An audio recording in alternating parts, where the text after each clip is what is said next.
Margarita, gusto de encontrarnos de nuevo. Sí, José. Mucha agua ha pasado, definitivamente mucha agua ha pasado sobre el río. Hoy nos encontramos en un nuevo programa de Arriba Revuelto. Lo importante de esto es que me parece que la última vez que nos juntamos, o el primer programa que hicimos, fue justamente el tema que vamos a volver a tocar hoy día. Sí, se está haciendo reiterativo. Y en esas contradicciones de la vida, en aquella oportunidad nos poníamos de alguna manera en carros distintos. Sí. ¿Me acuerdas? Y que después nunca más conversamos el tema a propósito. Dicho sea de paso, no. No sé si logré convencerte. Al final del camino yo siempre he sido muy fácil de convencer por gente que es cercana a mí, me refiero bajo mi misma identidad ideológica o política, porque, claro, la rebeldía tiene sus límites. Y cuando esos límites generan riesgo, nosotros ya sabemos lo que significan los riesgos en política y en las malas decisiones. Pero finalmente se dio como yo creía que se iba a dar. Y eso es lo lamentable. Eso es lo lamentable, sí. Porque no bastó con los nulos, no bastó con los blancos, porque Republicano se alzó con un proceso que era casi impensado que se alzara, y por lo tanto hoy día tiene el toro por las astas, como se dice en vulgar chileno, y yo veo con mucho riesgo lo que se venga más adelante en términos de que estamos entre la espada y la pared y muy poco que soñar respecto al nuevo proceso. Y a pesar de eso, se entrevistó al juez de policía local, abogado, escritor, y él hace casi, yo diría, una clase magistral de lo que son estos 12 bordes o estos 12 puntos de la presentación de los expertos, los consejeros constituyentes y la comisión técnica de admisibilidad. La comisión técnica de admisibilidad, el juez don Roberto Cano. Yo no sé, habría que escucharlo para que vayamos analizando un poco de qué estamos hablando. Aquí estamos con don Roberto Cano, que la verdad es que no necesita mucha presentación. Localmente. Sí, pues localmente. Bueno, don Roberto es abogado, es escritor, historiador. En la política participó, fue 2 veces gremio usted, ¿no es cierto? Y podríamos estar hablando mucho de lo que usted ha hecho, que yo creo que es harto y valorable. Así que y aquí estamos para aprender un poco. Vamos a hablar, don Roberto, del tema de la nueva Constitución. Con mucho gusto, pues. Usted me dirá. Bueno, que nos explique un poco el proceso desde el principio, porque no todos entendemos como yo creo que lo entiende usted. Bueno, estamos en pleno proceso constitucional. Es un proceso que cuenta de varias etapas, de varias experiencias. Comenzó este proceso constitucional para darnos una nueva constitución en Chile que reemplace a la constitución de 1980. Y ya tuvimos, esto comenzó en noviembre del 2019, cuando se logra un acuerdo en el Parlamento, y a partir de eso después hay un acuerdo político, es decir, entre los actores políticos que se ponen de acuerdo, y eso hay que traducirlo en ley. Y entonces particularmente se traduce en una reforma a la Constitución que organiza y regula todo el nuevo proceso que se viene para ese efecto, que consistió en elegir una convención constitucional para que ésta redactara una nueva constitución a partir de lo que se llamó una hoja en blanco. ¿Eso qué significa? Que no era reformar la que ya existía, sino crear una nueva, distinta, ¿ya? Sin partir de cero, porque Chile tiene constitución desde 1812, primer ensayo constitucional, ya una vez está lograda la independencia o iniciado el proceso de independencia, en que ya somos república y en consecuencia hay que organizar los poderes y el funcionamiento de esa república. Entonces, en esa convención constitucional, que como dijimos, fue un órgano elegido previa a un plebiscito para decir que si queríamos o no nueva constitución. Ganó con un gran porcentaje que el país quería una nueva constitución. Enseguida entonces se elige esta convención constitucional, 155, 154 miembros, igual número que la Cámara de Diputados, que se eligen de la misma manera que los diputados, o sea, por distritos, y esa realiza un trabajo dentro de un periodo determinado, se ponen de acuerdo en un texto, por los 2/3 a lo menos, eso se llama plebiscito y se produce el 4 de septiembre el plebiscito en que el país mayoritariamente rechaza esta propuesta que le hace ese organismo. En estricto rigor, lo que correspondía era, rechazado el proyecto de nueva constitución, se mantiene la constitución originada en 1980. Pero como venía un impulso constitucional o un impulso en el sentido de tener una nueva constitución, y así lo entendieron incluso aquellos que estuvieron por el rechazo, se inicia un proceso de negociación que dura 99 días en el Congreso, Cámara de Diputados, senadores, partidos políticos, y se logra un nuevo acuerdo, que se llama acuerdo político porque es logrado en el Congreso, entre los actores políticos, que se tiene que traducir otra vez en una nueva reforma constitucional que organice y regule este nuevo proceso en el cual ahora estamos. Diferencia, además del órgano que va a hacer este trabajo, es que esta vez en el anterior proceso hubo un solo órgano, la Convención Constitucional. En este segundo proceso hay 3 órganos que cumplen distintas tareas. Está la Comisión de Expertos, está el Consejo Constitucional y está el Comité Técnico de Admisibilidad. ¿Quién escoge al...? Distintos actores. Ya quien comienza con este trabajo es el Comité de Expertos. Y por eso, el Comité de Expertos, ¿cómo son 24 miembros. Sí, académicos. Que los elige 12 el Senado y 12 la Cámara de Diputados. Ya. Y esas 24 personas fueron las que hicieron un trabajo de elaborar un proyecto que es un anteproyecto. Exacto. ¿Ya? Que le presentan como un borrador a este Consejo Constitucional que ha estado funcionando en esta semana, que es el que tiene que decidir finalmente. O sea, si la Comisión de Expertos tenía derecho a voz, acá tienen derecho a voz y a voto en el Consejo Constitucional. La gracia de este nuevo proceso es que, además recogiendo toda la experiencia anterior, logra dar satisfacción, diría yo, a quienes decían no, una constitución tiene que estar dictada por expertos. Y ahí tenemos el Comité de Expertos. ¿Ya? O con personas elegidas, y ahí tenemos el Consejo Constitucional. ¿Ya? Entonces el Comité de Expertos se puso de acuerdo, tiene un proyecto bien organizado y eso se lo ha pasado al Consejo Constitucional, cuyo debate ahora no parte de cero, como en la anterior Convención Constitucional, sino parte con este borrador. Con el borrador, claro. ¿Ya? Y entonces tienen que ponerse de acuerdo si lo mantienen tal cual, si lo rechazan en su totalidad, si le hacen modificaciones o no. ¿Ya? Porque tienen un plazo dentro del cual ellos también como Consejo Constitucional tienen que ponerse de acuerdo, elaborar un texto y ese nos llaman a todo el país a un nuevo plebiscito, también con voto obligatorio. Creo que hasta el 9 de julio uno también, a través de la página, puede hacer hacer algunas propuestas. Exacto.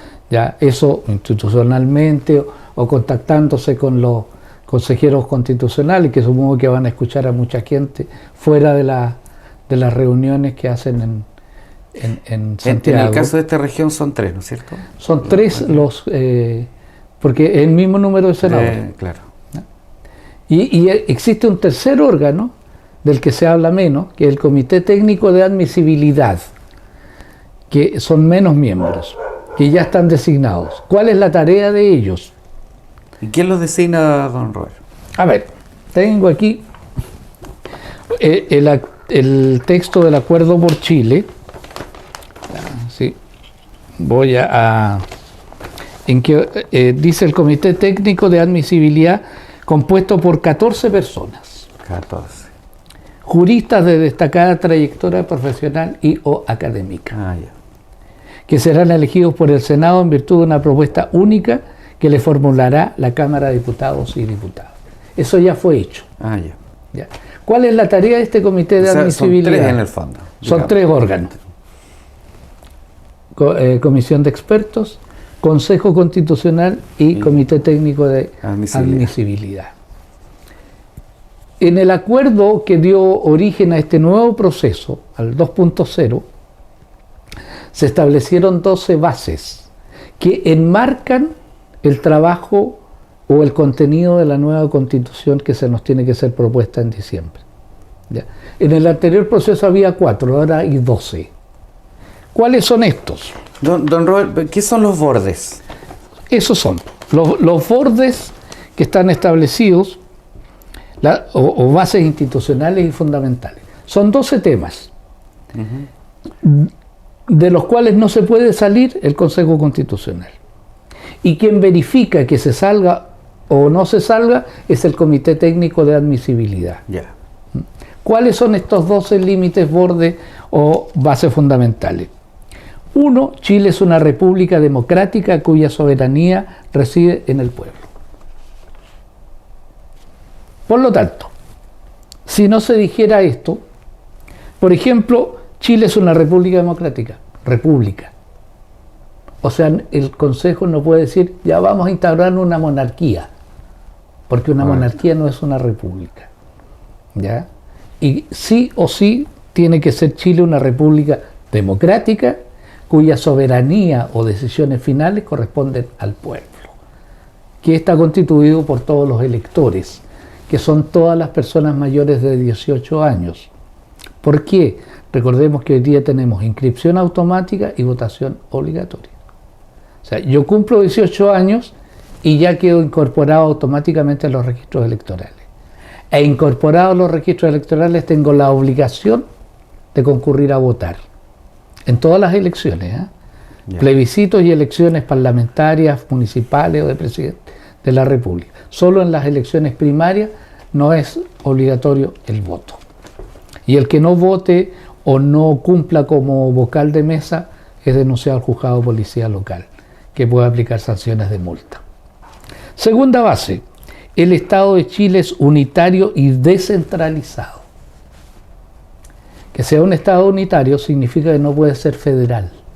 Como Argentina. Como Argentina, como Brasil, como Estados Unidos, ¿ya? Como España de alguna manera, en que no llaman hay Estado. gente que a veces en temas políticos hace la comparación, dicen, no, vamos a estar como Argentina. No, somos harto diferentes porque unitario significa que tenemos una sola legislación, por ejemplo, para todo el país. Claro. ¿Ya? Y autonomía en las regiones también. Claro, para decidir financieramente respecto a algunos proyectos, que para eso existe el gobierno regional, el consejo regional. Eso es ¿Ya? unitario. Eso es un Estado unitario. Un Estado federal, que son... Un Estado federal es un conjunto de varios estados, que como estados tienen soberanía respecto a algunas materias. Existe una legislación del Estado y existe una legislación federal que es la que rige para todo el país. Que no es este caso. Pero que no es este caso. En Chile hubo algún intento de tener una república federal allá por 1823, pero siempre hemos sido un Estado unitario, sin perjuicio de que existan las regiones. Tercer límite, la soberanía tiene como límite la dignidad de la persona humana y los derechos humanos reconocidos en los tratados internacionales ratificados por el Estado de Chile y que se encuentren vigentes. La Constitución consagrará que el terrorismo en cualquiera de sus formas es por esencia contrario a los derechos humanos. Esta última parte ya está en la Constitución del 80 hace bastante tiempo. La soberanía tiene como límite la dignidad de la persona humana y los derechos humanos reconocidos. Significa que el país puede decidir en todo, pero no puede decidir en desconocer lo que son los derechos humanos. Derechos que nos corresponden a todas las personas individualmente. Ya. Derecho de opinión, derecho de libertad, derecho a organizarse, en fin, hay un conjunto que establece toda constitución política, ¿ya? Es una de las dos partes fundamentales de toda constitución política, establecimiento, reconocimiento y garantía de estos derechos fundamentales. Lo otro, un cuarto límite, es que la Constitución reconoce a los pueblos indígenas como parte de la nación chilena, que es una e indivisible. El Estado respetará y promoverá sus derechos y culturas. Mención especial. 5.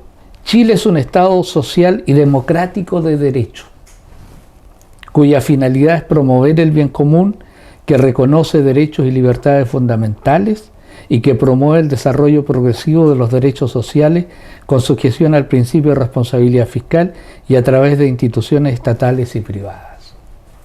Un Estado social y democrático de derecho significa un Estado que reconoce derechos que a las personas y que por lo tanto el Estado asume la obligación de satisfacer esos derechos, que es una discusión bastante compleja y amplia. 6. Dentro de las 12 bases fundamentales. Los emblemas nacionales de Chile son la bandera, el escudo y el himno nacional. Ya. No se puede decir no, solo es uno, o Chile no tiene ningún emblema nacional. Por lo demás, esto ya está en la Constitución actual y ha estado en las otras anteriores. 7. Chile tiene 3 poderes separados e independientes entre sí. El poder ejecutivo, con un jefe de gobierno con iniciativa exclusiva en el gasto, el poder judicial y el poder legislativo bicameral, compuesto por un Senado y una Cámara de Diputados, tal como en la actualidad, ¿ya?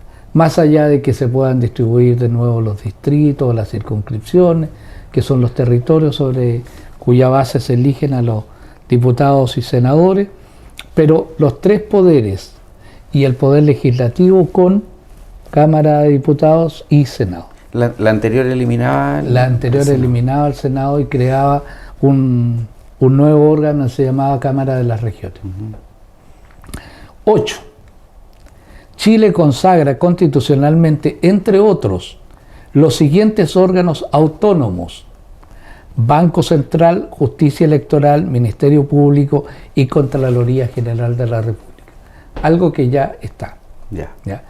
Sin perjuicio de variar algunos de los contenidos. Pero estos órganos, primero, deben estar establecidos en la Constitución. Y son órganos autónomos que no dependen de otro poder del Estado, ya sea ejecutivo, legislativo o judicial. Banco Central, Justicia Electoral, o sea, los tribunales electorales regionales, el Ministerio Público, que son las fiscalías, que son las que persiguen a los autores de delitos, por ejemplo, a los malandrines. Y la Contraloría General de la República. Claro. El Ministerio Público es un organismo relativamente nuevo, tiene, no sé, 20 años o algo así en el país, que se fue aplicando gradualmente con la nueva reforma procesal penal. La Fiscalía, antes, el juzgado del crimen investigaba y sancionaba. Ahora esas dos funciones se dividieron en órganos distintos. El Ministerio Público, las fiscales, son los que investigan y acusan ante los juzgados de garantía o los juzgados orales en lo penal. Y los tribunales solo resuelven y juzgan sobre lo que la Fiscalía les presenta. ¿Eso fue como el 2002? 2000 y tanto, sí, exactamente. Que a la región de los lagos, por ejemplo, esto se fue aplicando por regiones. Y primero en algunas y después en otras, como la región de los lagos entonces, y culminó con la región metropolitana. Ya fue una muy buena idea esto de ir probando cómo funcionaba un sistema totalmente nuevo y novedoso en el país, sobre el cual no teníamos experiencia como país en nuestros 200 años, ¿ya? Y en consecuencia había que irlo probando e irlo modificando si fuera necesario. Incluso había un órgano que se preocupaba de eso. una octava base fundamental. No, la novena, ya dijimos. Chile protege y garantiza derechos y libertades fundamentales, como el derecho a la vida, la igualdad ante la ley, el derecho de propiedad en sus diversas manifestaciones, la libertad de conciencia y de culto, el interés superior de los niños, es un tema novedoso, niñas y adolescentes, la libertad de enseñanza y el deber preferente de la familia de escoger la educación de sus hijos, entre otros derechos. Ya. Aquí lo dice como manera de ejemplo, pero no son los únicos. 10. Chile consagra constitucionalmente con subordinación al poder civil la existencia de las Fuerzas Armadas y las Fuerzas de Orden y Seguridad con mención expresa de Carabineros de Chile, Policía de Investigaciones. Aquí hay una novedad en el proyecto o el anteproyecto de la Comisión de Expertos. No hay un capítulo especial sobre las Fuerzas Armadas, como sí lo hay en la Constitución del 80. En la Constitución del 25 tampoco lo había, pero están consagradas este principio, pero no como aparte, no como un capítulo especial. 11. La Constitución consagra al menos 4 estados de excepción, que son los que siempre hemos tenido: estado de asamblea, de sitio, de catástrofe y de emergencia. Ya. En el proyecto de la Convención Constitucional se había eliminado alguno. Y esto es de larga data. ¿Qué significan estados de excepción? Así como una Constitución reconoce a todas las personas un listado de derechos y libertades, se llaman estados de excepción cuando por alguna razón se tienen que restringir el ejercicio de alguno de estos derechos. Y depende de la causa será el estado. Por ejemplo, el estado de asamblea es cuando hay una guerra externa, una guerra con otro país. Solo en ese caso se puede declarar estado de asamblea. Y solo en estado de asamblea se pueden restringir determinados derechos, por la situación excepcional. Claro. Por eso es que se llaman estados de excepción. ¿Ya? El estado de sitio ya es por graves trastornos en el país. El estado de emergencia incluso puede ocurrir por catástrofes naturales. ¿Ya? Y está el estado de catástrofe y está el estado de emergencia. 4. De asamblea, de sitio, de catástrofe y de emergencia. Insisto, cada uno de esos con distintas causales, ¿ya? Y cada uno con restricción determinada de ciertos derechos, incluso tienen límite de tiempo. En esos estados siempre ahí entra a figurar la fuerza militar. Claro, asumen algunas funciones más activas de lo que son habitualmente. El control del orden público en un estado de emergencia, por ejemplo. En un estado de emergencia se puede declarar un toque de queda. Claro. ¿Ya? Y finalmente la base número 12, Chile se compromete constitucionalmente al cuidado y la conservación de la naturaleza y su biodiversidad. Ya. Esto es como novedoso. ¿Por qué No en estaba todas las antes? constituciones que ha tenido Chile ha estado este tema. Y es un tema actual, Claro. sobre el cual se ha ido cobrando por parte de la sociedad una mayor conciencia, y hoy día llega a tal grado que se tiene que consagrar constitucionalmente. ¿Qué es una constitución? Eso es un tema importante, hablamos mucho, Sí, po. pensando que todos lo entendemos igual y no siempre es así. Una constitución Es que no es es fácil. pues, la Robert, ley no es fundamental. A ver, una sociedad cualquiera se organiza sobre distintos tipos de normas.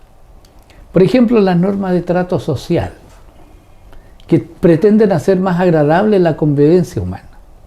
¿Ya? No sé, el saludo, el saludarse, el pasarse la mano, el conversar sin gritar uno y pasivo el otro, todo ese tipo de normas que no son obligatorias, ¿ya? Porque además no se le puede sancionar con multa o cualquier otra pena a alguien que no la respete, pero sí tienen una sanción, que es el repudio social, el hacerle el vacío a alguien que no respeta las normas de un grupo que está acostumbrado a convivir de determinada manera, por ejemplo.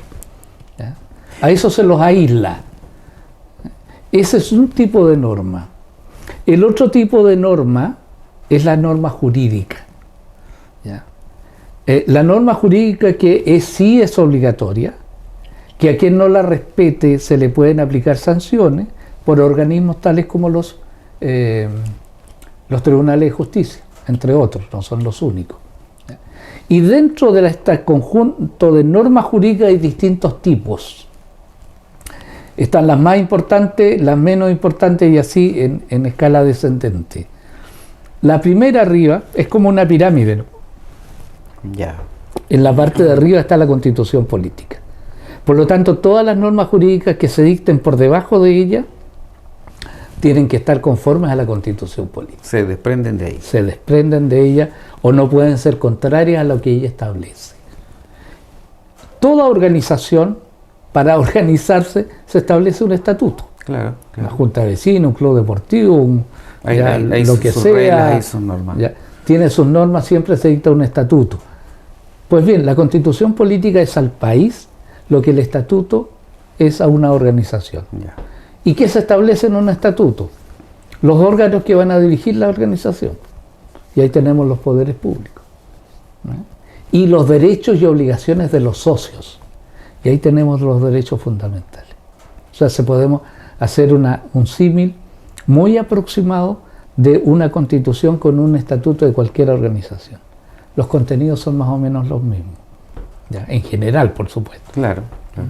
Pero de allí la necesidad de participación cuando se dicta una constitución por parte de todos los electores. Cuando se dicta una constitución, todos debemos concurrir y es responsabilidad ciudadana el hacerlo para aprobar o rechazar la propuesta que se nos está haciendo. Después de eso viene la ley, que ya son sobre casos más específicos. No hay una sola ley, constitución hay una sola. Leyes hay muchas que regulan distintas materias. Y quienes dictan la ley son los parlamentarios, diputados y senadores, en conjunto con el presidente de la República.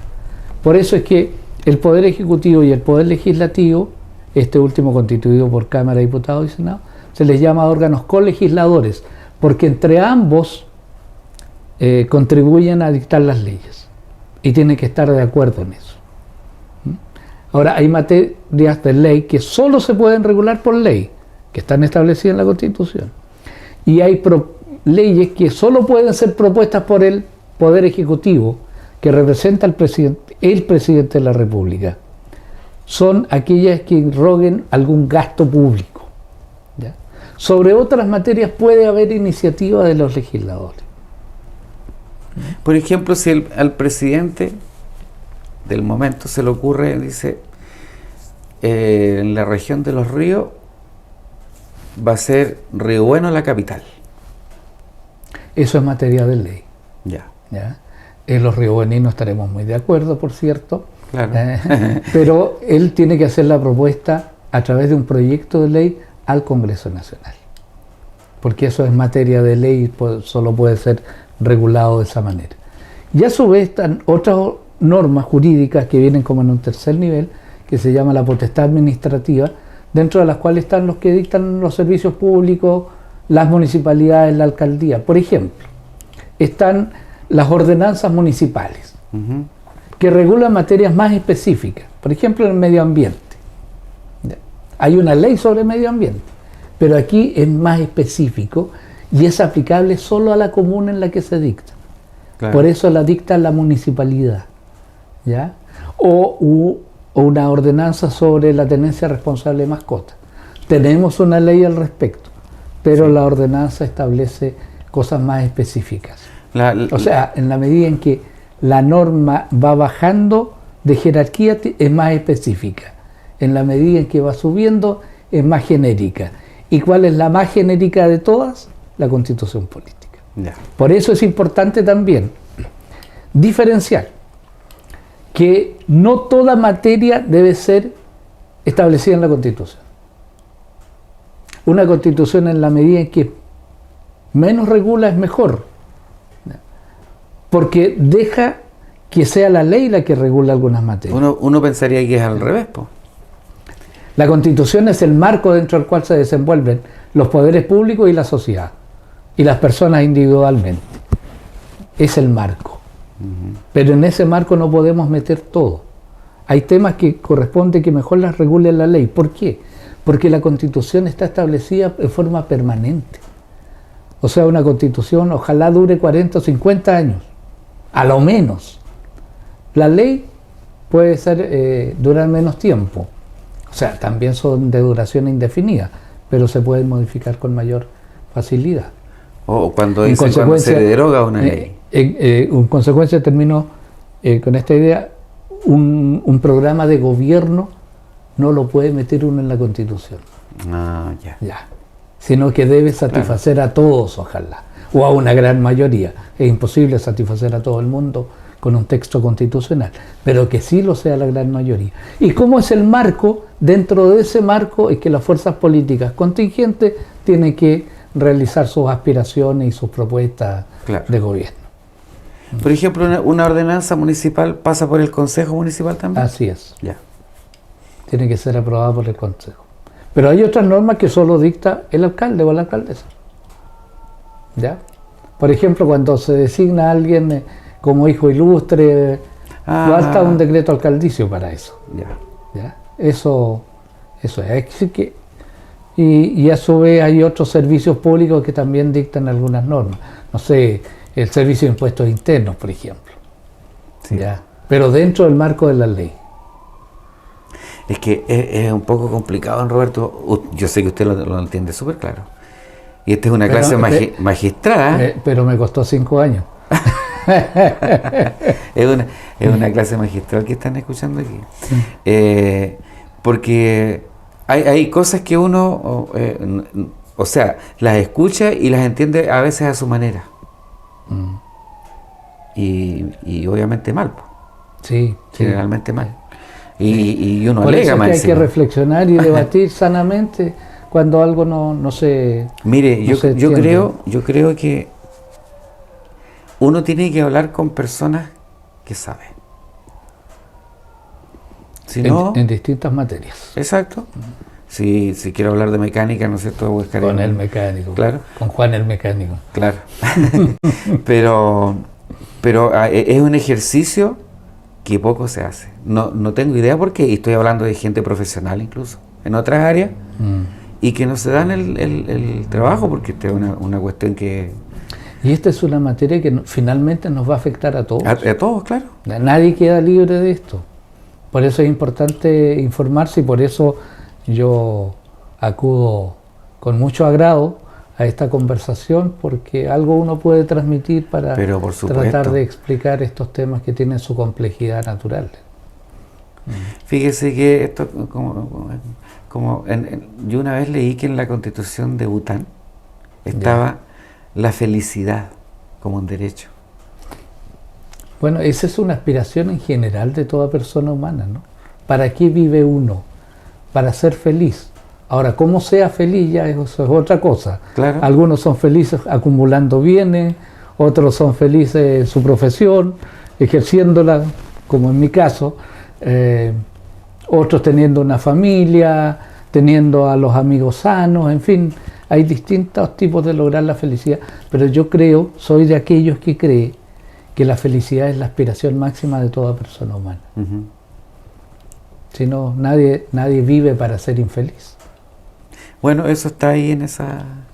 Sí, me parece una hermosa declaración. Sí, lo leí una vez. Y el Estado se preocupa si alguien dice yo no estoy medio deprimido. El Estado quizás un poco haciendo el símil con el Estado social de derecho del que hemos hablado, que hay un conjunto de derechos que el Estado tiene que reconocer y tratar de satisfacerle a las personas. El derecho a la salud, el derecho a la educación, porque si las personas humanas nos organizamos en sociedades, es para que a través de esa vía podamos satisfacer distintas necesidades individuales que tenemos. Nadie nace solo, ni se mantiene en la vida solo, ni crece solo. Siempre estamos necesitando de otros. Nosotros hemos nacido gracias a que 2 personas se unieron. Claro. Ahí está la primera manifestación del instinto gregario o social de la persona humana. Entonces, en la medida en que yo me organizo mejor, puedo satisfacer mejor esos derechos. Y en consecuencia hay cosas que uno las da por tan sabidas o tan cotidianas que no se da cuenta del valor que tienen. ¿Ya? No sé, pues en estos días en Río Bueno, en que llueve, no tenemos, como vemos en otros países o incluso dentro del país, ríos que se desbordan, en fin, cosas de ese tipo. O cuando yo camino en una calle pavimentada, eso se debe a la política finalmente. Sí. Se debe a que estamos organizados como país en un Estado, ¿ya?, que recoge de los ciudadanos a través de los impuestos los recursos como para invertir en esas cosas que nos dan una mejor vida. Que existan escuelas, que existan hospitales, que podamos construir nuevos hospitales, ¿ya?, que haya calles pavimentadas, que haya letreros del tránsito. Todo eso se debe a que estamos organizados en una sociedad política, y todo eso se debe también a que hay políticos que se han preocupado de eso. ¿Ya? ¿La política está sobre lo técnico? Una buena discusión. Yo creo que la técnica es un insumo de la política, en el sentido de que una decisión política significa que yo tengo que tener todos los datos para tomar una decisión que satisfaga mejor a la sociedad de la que formo parte o a la cual pretendo servir. Yo creo que las decisiones técnicas no se bastan a sí mismas. La economía es una cuestión técnica, pero se requiere una decisión política. ¿Ya? Entre distintas alternativas económicas tiene que ser el que gobierne el que elija, ¿ya? O se legisle sobre ello en conjunto el Poder Ejecutivo con el Poder Legislativo. Pero lo técnico no puede pretender ser superior a la política o a lo político. Los tecnócratas... Esa era mi pregunta. Sé que iban para allá. Los tecnócratas están para hacer bien el cómo hacerlo. El qué hacer, eso lo decide el político. Exacto. El cómo hacerlo, eso lo hace el técnico. ¿Sabe por qué se lo pregunto? Porque mucha gente dice no me interesa la política. Y sin embargo se beneficia cada día la política. Exacto. Soy apolítico. Perdón, digo, entre mí sin política no estaría aquí. Es como cuando alguien dice, una vez alguien me dijo, la cultura no me para la olla. Y yo entre mí dije, sin cultura no tendrías ni olla. Claro. Exacto. Es que yo creo que ahí pasa que se confunde. Primero, no se entiende bien lo del concepto política. Sí. Y segundo, que se confunde lo político con lo partidario. Exacto. Yo puedo ser apartido, o sea, no tener partido. Exacto. Pero no puedo ser político, no puedo ser apolítico, porque formo parte de una sociedad política. Y se llama sociedad política porque está organizada.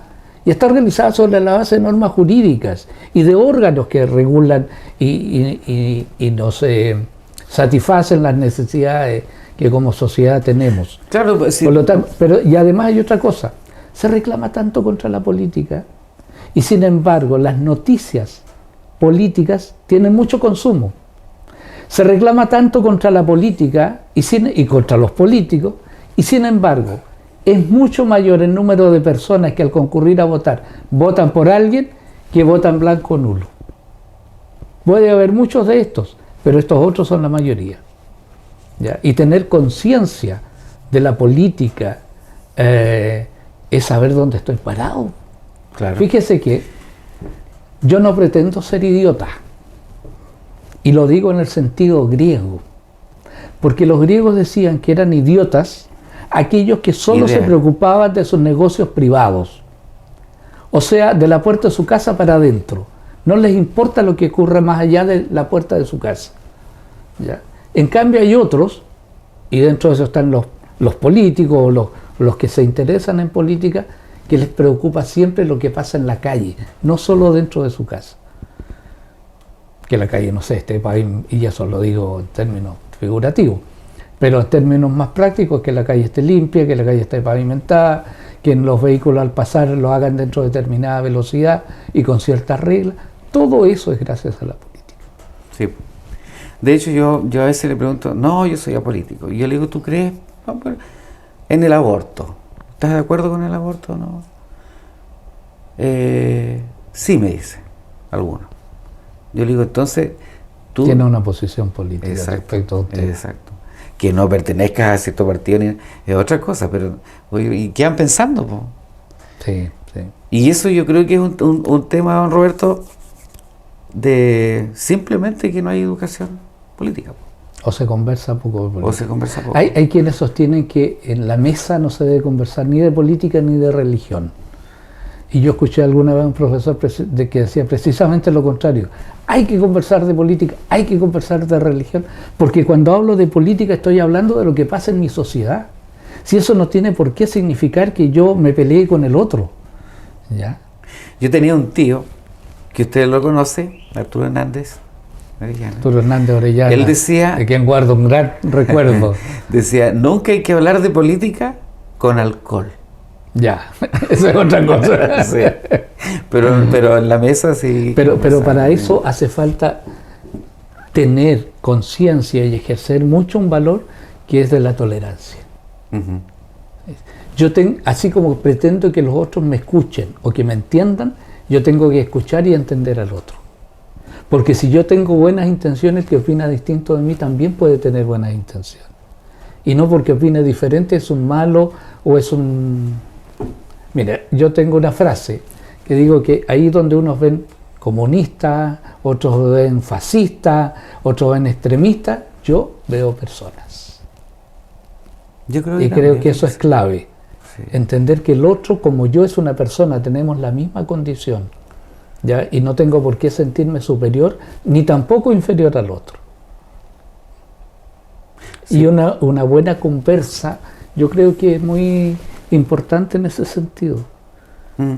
Mire, fíjese que lo es la analogía en una partitura, cuando uno estudia una obra, yo la toco, la estudio, leo las notas, ¿no es cierto? Y la toco. Según yo, está bien.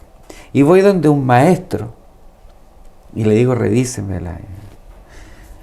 Y a él no le va a gustar, me decir, no, esta parte no, y me va a empezar a marcar la partitura. Aquí, no, esta nota más despacio, esta más fuerte, aquí, qué sé yo, más lento. Voy donde otro maestro y me va a corregir esa partitura de otra manera. Pero las dos están bien. Porque no todos pensamos lo mismo. Exacto, exactamente. Exacto.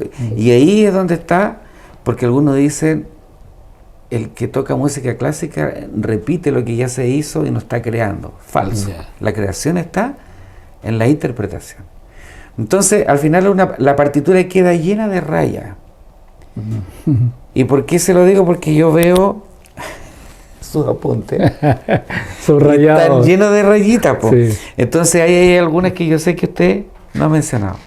Bueno, es una forma de estudio esto además. Sí, pues. Sí, Cuando uno sí. estudia, Por destaca eso lo principal, Exacto. ya, y de ahí se va lo... Y cada uno a su manera, que se sí. hasta con simbolitos. Sí. Yo recuerdo cuando estudiaba rayar también los libros. No, aquí tengo un apunte al lado sobre el Consejo Constitucional, 50 personas, votación popular, sufragio universal y obligatorio, listas abiertas, paridad, escaño indígena. Ya, o sea, no se puede desconocer, como dice aquí, pues, ya la Constitución reconoce, o sea, no crea, reconoce algo que viene de antes, ¿ya? A los pueblos indígenas, que en Chile son varios, como parte de la nación chilena, que es una e indivisible. Ya. Todos somos una sola nación, constituida por distintos pueblos, entre ellos los indígenas. Ya. En la que se rechazó, no estaba lo que la palabra indivisible. En el contenido no lo sé, pero en el órgano que se creó había escaños indígenas especiales.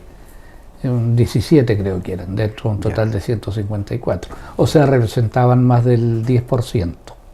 Habiendo escuchado al juez, a don Roberto Cano, yo no sé qué opináis tú. Mira, me pareció su presentación bastante neutral y muy didáctica para que todos conozcamos en qué consiste este proceso, porque es un proceso lamentablemente que no concita la atención de nadie casi. Digamos que es un proceso nuevo. Sí, pero Un segundo por intento, primera un vez, tercero. por primera vez yo creo dentro de todos los procesos que hemos vivido en Chile, ya sea de candidatura o de esto mismo de la antigua Constitución, por primera vez yo veo que la gente en general no está interesada en conocer qué es lo que pasa con este proceso, hacia dónde va, qué persigue y qué es lo que queremos nosotros hacer con él. La gente se desilusionó, no quiere saber, no quiere conocer, así que a mí me parece muy interesante que el señor Cano nos haya hecho esta presentación mostrándonos qué es lo que se hizo, cómo se hizo y hacia dónde vamos caminando. Él en el minuto lo dijo, pero no quedó tan explícito el hecho de que en este nuevo proceso, hoy día, que antiguamente fue hecho, cierto, por personas comunes y corrientes, porque fueron elegidas democráticamente, este proceso fue armado en el Congreso Nacional por los diputados y los senadores. Y ellos fueron los que, para abrir este proceso, tenían, cierto, que hacer una enmienda en la Constitución actual para poder abrir este proceso. Entonces, ellos pusieron ciertas condiciones para trabajar, a las cuales no le preguntaron a nadie si estaba de acuerdo o no estaba de acuerdo con estos límites que ellos pusieron, y pusieron los 12 bordes que mencionó el profesor. Ese como primera parte. O sea, de ahí yo creo que parte el desinterés de la gente de querer participar porque no se siente incluida. No está incluida en las tomas de decisiones que se hicieron esta vez. Yo discrepo. Qué bien, pues, de eso se trata. Yo discrepo de eso porque el desinterés para mí tiene que ver con algo que escuché con mucho agrado de un hablador, un comunicador español ya fallecido. Jesús Quintero nos habla de los inconscientes y de la relevancia que tienen esto en el mundo actual. Ni siquiera estamos hablando de un país, España solamente, sino que es el mundo actual, los inconscientes. Hoy día aquellos que se jactan de su ignorancia, aquellos que se jactan de no leer, aquellos que se jactan de que pueden avanzar aún sin no conocer el mundo de las artes, la cultura, la lectura, el conocimiento. Y me parece que la relevancia de Jesús Quintero es que si yo lo traigo, lo extrapolo, lo pongo su análisis respecto al Chile que estamos viviendo hoy día nosotros, se hace pero como al callo. Siempre ha habido analfabetos, pero la incultura y la ignorancia siempre se habían vivido como una vergüenza. Nunca como ahora la gente había presumido de no haberse leído un puto libro en su jodida vida, de no importarle nada que pueda oler levemente a cultura o que exija una inteligencia mínimamente superior a la del primate. Los analfabetos de hoy son los peores porque, en la mayoría de los casos, han tenido acceso a la educación. Saben leer y escribir, pero no ejercen. Cada día son más y cada día el mercado los cuida más y piensa más en ellos. La televisión cada vez se hace más a su medida. Las parrillas de los distintos canales compiten en ofrecer programas pensados para una gente que no lee, que no entiende, que no pasa de la cultura, que quiere que la diviertan o que la distraigan, aunque sea con los crímenes más brutales o con los más sucios trapos de portera. El mundo entero se está creando a la medida de esta nueva mayoría, amigos. Todo es superficial, frívolo, elemental, primario, para que ellos puedan entenderlo y digerirlo. Esos son socialmente la nueva clase dominante, aunque siempre será la clase dominada, precisamente por su analfabetismo y su incultura, la que impone su falta de gusto y sus morbosas reglas. Y así nos va a los que no nos conformamos con tan poco, a los que aspiramos a un poco más de profundidad, un poquito más, hombre, un poquito más, un poquito más.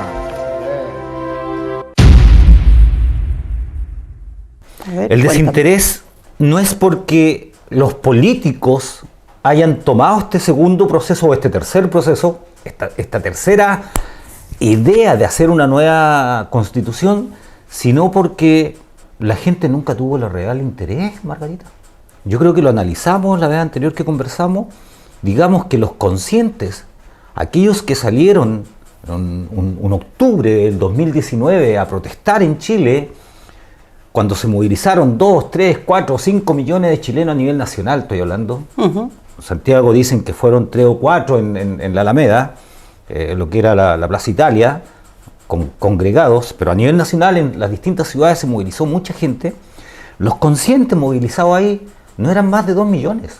Digo conscientes, personas que sabían que aún no padeciendo los dolores de la sociedad chilena, porque tienen trabajo, porque les va bien, porque en su familia no hay necesidades a priori, sin embargo se movilizaban porque los chilenos tuvieran, los viejos chilenos, la gente jubilada chilena, tuviese jubilaciones dignas, sueldos dignos, casas dignas, un Chile al cual muchos sueñan o soñaban vivir, pero digo muchos, entendiendo que, vuelvo a decirte, los conscientes que se movilizaron ahí eran minoría. Los inconscientes movilizados eran por cosas muy personales, porque vieron que en sus casas faltó, qué sé yo, una luminaria en la población, y entonces salieron a movilizarse, porque creyeron que desde sus dolores personales, individuales, también podían lograr mejoras individuales y personales. Yo creo que lo que ha pasado en Chile en los últimos tiempos, Margarita, 80% en la consulta de entrada respecto al proceso anterior. ¿Cuántos chilenos querían una nueva constitución? El 80%. ¿Cuántos chilenos votaron en contra de ese proceso, una vez finalizado, que finalmente tenía grandes garantías? Garantías, digo, garantías sociales, humanitarias, de reconocimiento a los pueblos originarios, reconocimiento al derecho a la biodiversidad, digo, la naturaleza, de coexistir con nosotros y de ser tratada como algo importante para nosotros. Sin embargo, el 60% vota en contra. Entonces, cuando tú te agarras de eso, más allá de las mentiras, más allá de los errores que pudo haber tenido ese proceso, cuando tú te agarras de eso para enfrentar un nuevo proceso ya manipulado, agarrado desde lo político, cosa que también fue sancionada anteriormente, no nos olvidemos, la gente mayoritariamente se movilizó en contra de la política, de los políticos, del Estado, del gobierno, de cuánto personaje había, y sin embargo, el 60% vota en contra, ese mismo 60% vota a favor de republicanos para este actual proceso. Sí. Entonces, los inconscientes de alguna manera se mueven desde su inconsciencia, porque como no leen, no entienden finalmente lo que les pueden presentar en términos de ideas políticas. Las constituciones son políticas. Las constituciones no son un proceso que nace de un movimiento social para que lo organicen, qué sé yo, con todo respeto, los presidentes de la Junta de Vecinos, los presidentes de los clubes deportivos. No, nace para que sea organizado desde el punto de vista político, las organizaciones políticas que existen o coexisten en un Estado.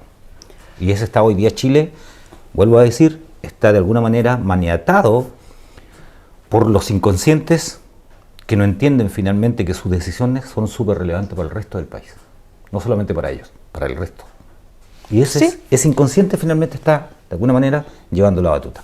Concuerdo mucho contigo con respecto a lo que estás planteando en cuanto a la inconsciencia de la gente y que no sabe lo que está votando porque está inconsciente, porque no conoce mucho, porque no sabe mucho y no está interesado en conocer. Pero yo creo que eso se da, y si volvemos más atrás en la historia humana, digamos, ¿sí? Cuando uno se reúne en sociedad, tenemos que dictar ciertas normas para tener una buena convivencia, ¿cierto?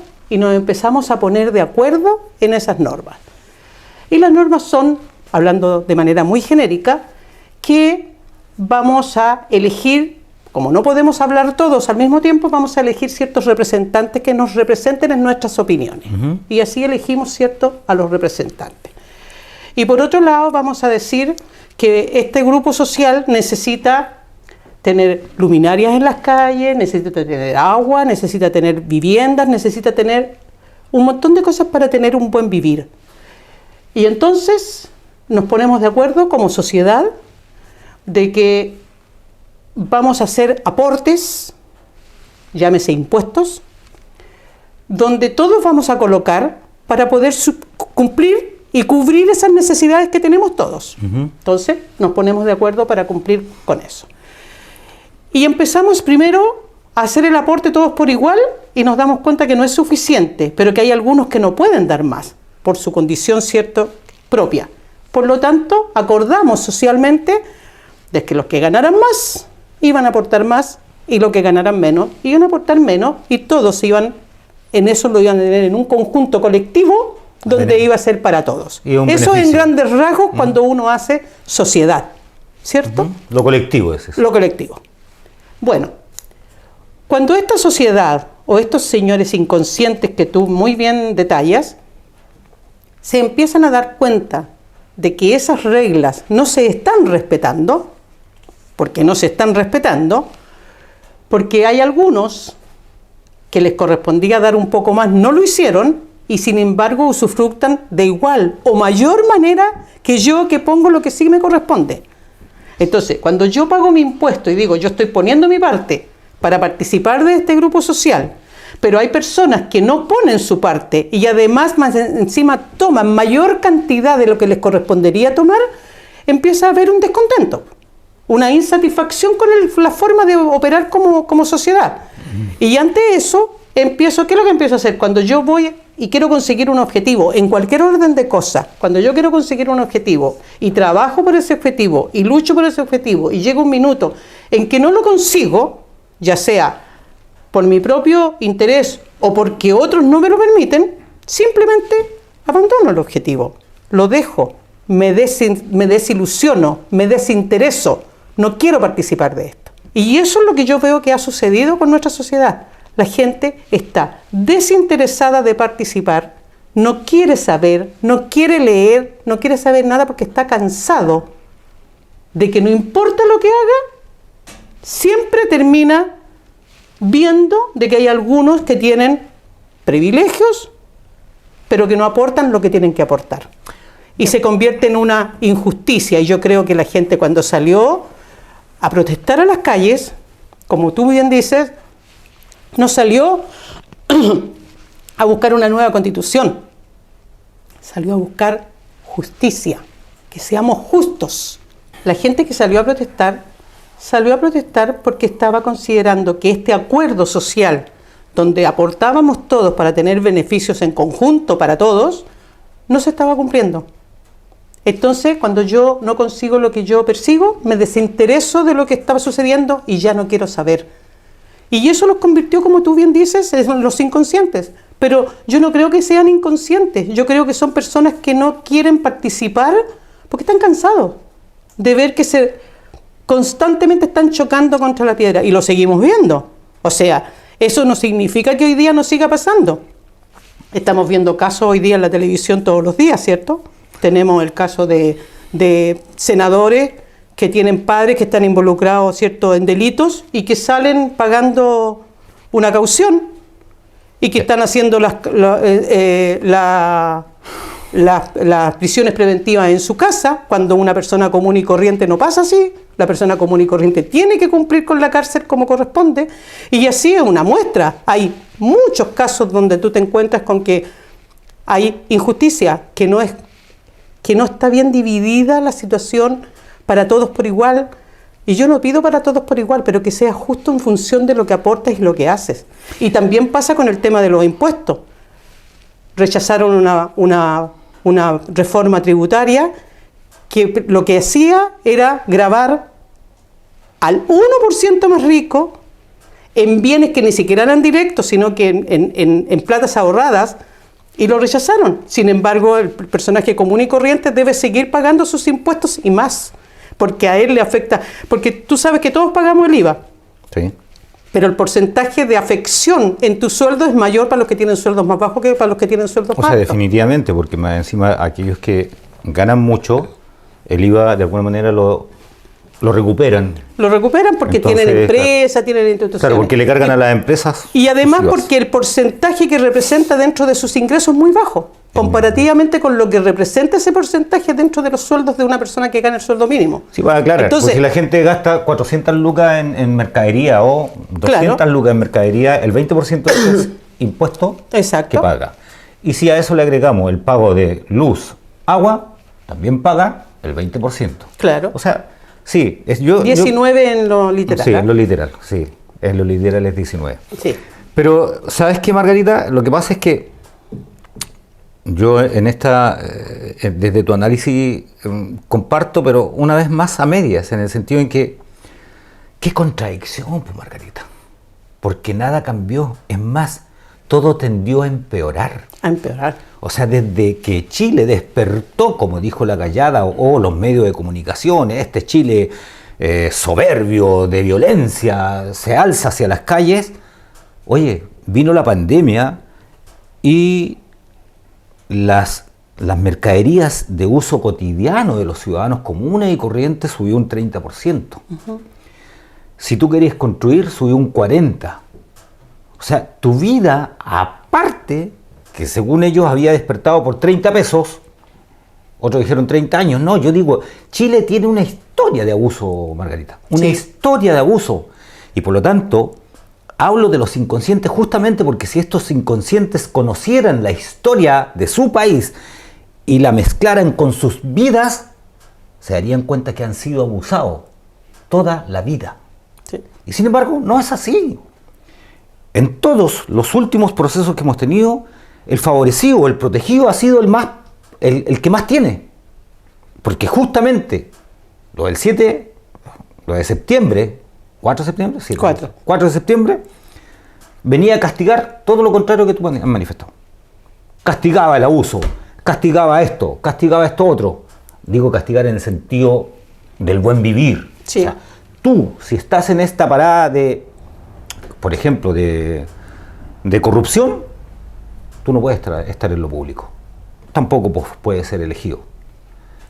Tú, senador, vas a salir porque estás haciendo un gasto y vamos a producir otro modelo, otra forma.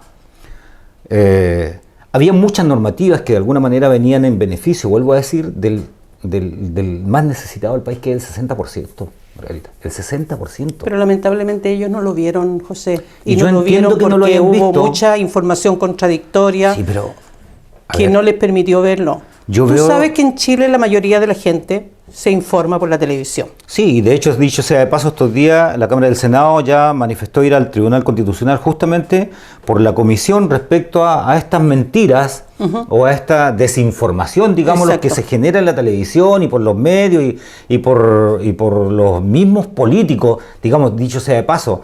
Esta semana hemos tenido la arremetida en contra, ya llevan un mes en contra, pero esta semana ha sido la brutalidad de ir en contra de un ministro a quien lo han acusado de cualquier cosa, menos de que es bonito.